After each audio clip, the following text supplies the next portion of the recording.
Hello again. It seems that a woman called Chinyonyi Chukwu has made a film in America about the mother of a boy who was lynched in Mississippi in the 1950s. She may be seen in the thumbnail to this video.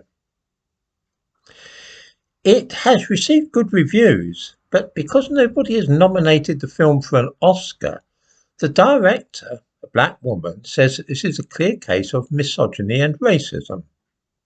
Misogyny, because the film is made by a woman and is about a woman, and racism, because she is black and so is the woman who is the subject of the film.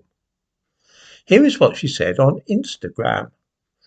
We live in a world and work in industries that are so aggressively committed to upholding whiteness and perpetuating an unabashed misogyny towards black women. Regardless of any challenges or obstacles, I will always have the power to cultivate my own joy.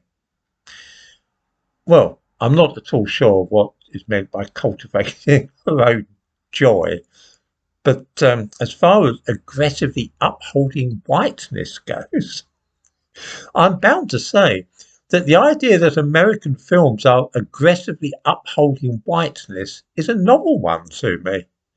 My own perspective is that every damned film which comes out of Hollywood these days appears to have black people shoehorned into it, even if the end result is preposterous and ahistorical. I would have said that the last thing one could accuse Hollywood of is upholding whiteness. If I were to be uncharitable, I suppose that I might suggest that after the disgraceful scenes at last year's Oscars ceremony, the decision had been made to try and avoid having people shouting, swearing and fighting by keeping some sections of the population to an absolute minimum. But I dare say this is not the case at all. Far more likely is that the film directed by a black woman is not as good as those made by white men. I suppose that this is bound to happen, and if you simply award Oscars on merits, then it will not be enough just to be a black woman if you wish to be in the running. You will also have to make a really exceptionally good film.